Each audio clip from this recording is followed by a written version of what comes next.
हमारे देश में कोरोना वैक्सीनेशन के लिए 2 वैक्सीन को इमरजेंसी अप्रूवल अभी तक मिला हुआ है।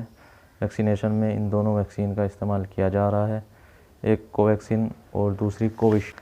कौन सी ज़्यादा प्रभावकारी है, इन सब के बारे में बात करेंगे। इस वीडियो में आपको पूरी जानकारी मिलेगी। वीडियो छोड़ के कहीं जाइएगा नहीं, वीडियो को एंड तक पूरा देखिएगा।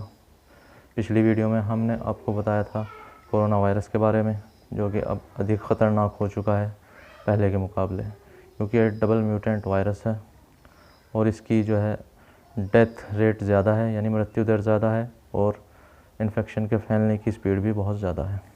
पिछली कोरोना की लहर में आपने देखा था कि लगभग 1 लाख केस डेली आ रहे थे, लेकिन कोरोना की दूसरी लहर में जो है लगभग 2 से 2.5 लाख केस डेली रिपोर्ट हो रहे हैं। तो ये वायरस ज़्यादा ख़तरनाक है, तो इसलिए बचाव ही सुरक्षा है, और बचाव में सबसे अच्छा है कि वैक्सीनेशन कराया जाए। अस्सलाम वालेकुम दोस्तों, मैं हूं डॉक्टर असद खान और आप देख रहे हैं चैनल लाइफस्टाइल डिसऑर्डर्स। इंडिया में अभी तक 2 वैक्सीन को इमरजेंसी अप्रूवल मिला हुआ है। नंबर 1 भारत बायोटेक की कोवैक्सीन और सीरम इंस्टीट्यूट ऑफ इंडिया की कोविशील्ड। कोवैक्सीन की बात करें इसके डेवलपमेंट की, तो इसको हैदराबाद की company Bharat biotech international limited ने ICMR यानी Indian council of medical research और इंडोजी नेशनल इंस्टीट्यूट ऑफ वायरोलॉजी के साथ मिलकर इसको तैयार किया है। ये हमारे देश में ही तैयार हुई है। ये इनएक्टिवेटेड वैक्सीन है, यानी इसको कोरोना वायरस के डेड पार्टिकल के सिंथेटिक वर्जन से तैयार किया गया है। इनएक्टिवेटेड वैक्सीन होने की वजह से ये शरीर में इंजेक्ट होने के बाद कोई हानिकारक प्रभाव नहीं डालती शरीर पर, यानी कोई पैथोलॉजी काज नहीं करती है, और हमारे इम्यून सिस्टम को तैयार करती है इन्फेक्शन के अगेंस्ट डिफेंसिव रिएक्शन करने के लिए। वहीं अगर हम बात करें कोविशील्ड को, तो इसका डेवलपमेंट ब्रिटेन के ऑक्सफोर्ड यूनिवर्सिटी और वहाँ की एक दवा कंपनी एस्ट्राजेनेका ने मिलकर इसको तैयार किया है, और इसकी manufacturing serum institute of India Pune में हुई है। लेकिन इसमें फ़र्क ये है कि इसको SARS-CoV-2 के डेड पार्टिकल से तैयार नहीं किया गया है, इसको एडिनो वायरस नाम के विषाणु से तैयार किया गया है, जो चिंपैंजी में पाया जाता है।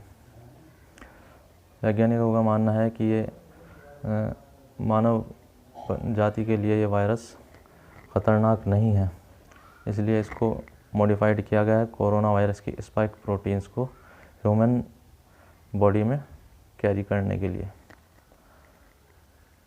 शरीर में इंजेक्ट होने के बाद शरीर में एंटीबॉडी बनती हैं, जो कोरोना वायरस के इन्फेक्शन से बचाव करती हैं, हमारी रोग प्रतिरोधक अक्षमता बढ़ाती हैं। इन दोनों की डोज़ की अगर बात करें तो दोनों की 2 डोज़ लगनी है वैक्सीन की।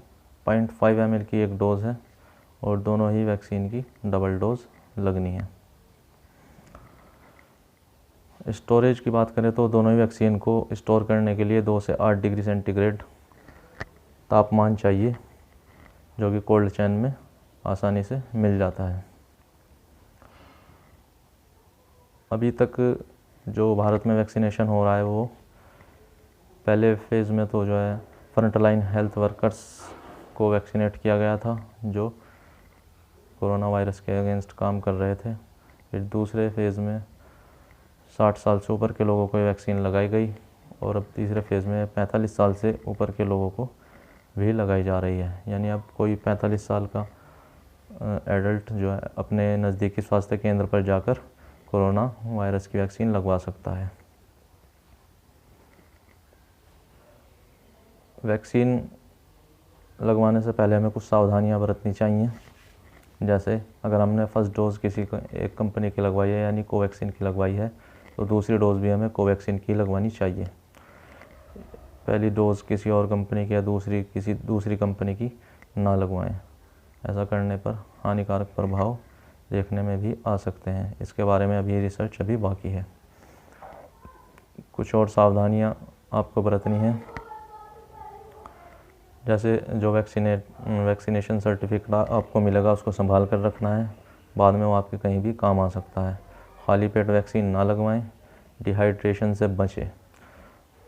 अगर कोई ट्रीटमेंट आपका चल रहा है वैक्सीनेशन सेंटर पर, आपको उसकी पूरी जानकारी देनी चाहिए। वैक्सीनेशन सेंटर पर सभी जगह जो है ऑब्जर्वेशन रूम बनाए गए हैं। वैक्सीनेशन कराने के बाद कम से कम आधा घंटा वहाँ पर ज़रूर रुकें। वैक्सीन लगवाने के बाद में हार्ड वर्क से बचना चाहिए, जैसे जिम करना या हैवी एक्सरसाइज करना, वेट लिफ्टिंग करना, इससे बचना चाहिए। और तय समय बाद वैक्सीन की बूस्टर डोज ज़रूर लगवाएं। पूरी इम्यूनिटी पाने के लिए ये बहुत ज़रूरी है। और वैक्सीन लगवाने के बाद छोटे मोटे साइड इफ़ेक्ट आ सकते हैं, जैसे वैक्सीनेशन साइट पे जो है रेडनेस आ सकती है, स्वेलिंग आ सकती है, दर्द हो सकता है, खुजली भी आ सकती है। तो इन सब से घबराना नहीं है। सर दर्द या बदन दर्द भी हो सकता है, हल्का बुखार भी आ सकता है, सर भी चकरा सकता है। इन सब चीज़ों से घबराने की कोई ज़रूरत नहीं है।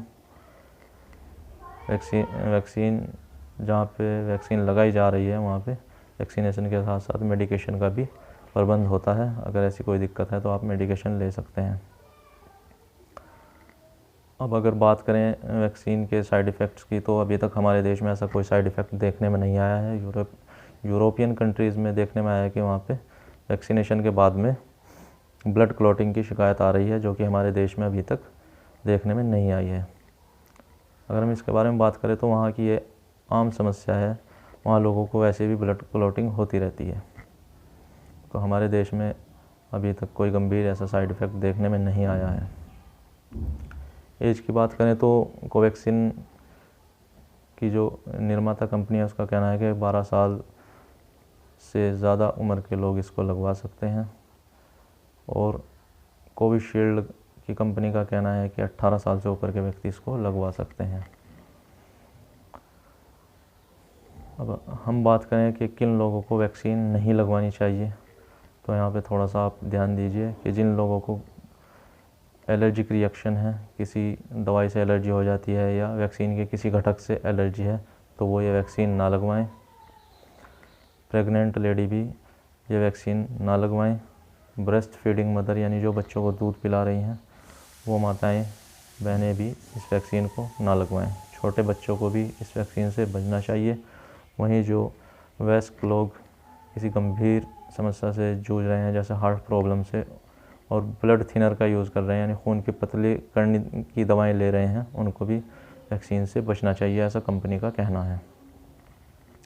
वैक्सीनेशन के बारे में बहुत सारी अफवाहें भी हैं, तो हमें अफवाहों पर ध्यान नहीं देना है। हमें कोरोना वायरस से बचने के लिए वैक्सीनेशन कराना चाहिए। अब लोगों का कहना यह है कि वैक्सीनेशन के बाद भी लोग पॉजिटिव आ रहे हैं, लेकिन वैक्सीनेशन के बाद जो लोग पॉजिटिव हो रहे हैं उनको आईसीयू की ज़रूरत नहीं पड़ रही है। वो हल्के फुल्के सिम्टम्स में होम आइसोलेशन में ही घर पे ही ठीक हो जा रहे हैं, ऐसा देखने में आया है। तो लोग ये ना समझें कि वैक्सीनेशन होने के बाद भी लोग पॉजिटिव आ रहे हैं। अफवाहों पर ध्यान नहीं देना है, वैक्सीनेशन कराना है। मुस्लिम कम्युनिटी की बात करें तो हमारे मुस्लिम धर्मगुरु भी वैक्सीनेशन करा चुके हैं और जनता से अपील भी कर चुके हैं कि वैक्सीनेशन कराना है। जैसे मौलाना महमूद मदनी साहब भी वैक्सीनेशन करा चुके हैं। तो इन सभी चीज़ों को ध्यान में रखते हुए हमें वैक्सीनेशन कराना चाहिए। अगली वीडियो में हम आपको कोरोना के बारे में और भी अपडेट देंगे, जैसे और भी वैक्सीन हैं और क्या कोरोना का घरेलू देसी उपचार हो सकता है, कैसे हम अस्पताल जाने से बच सकते हैं।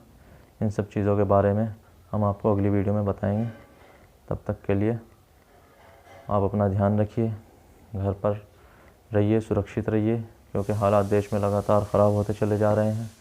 दोबारा लॉकडाउन की स्थिति उत्पन्न हो चुकी है, इसलिए सतर्कता ही बचाव है। और अधिक जानकारी के लिए हमारे साथ बने रहिए। वीडियो अगर अच्छा लगा हो तो चैनल को सब्सक्राइब कीजिए, वीडियो को लाइक कीजिए, शेयर कीजिए। शुक्रिया आप सभी का।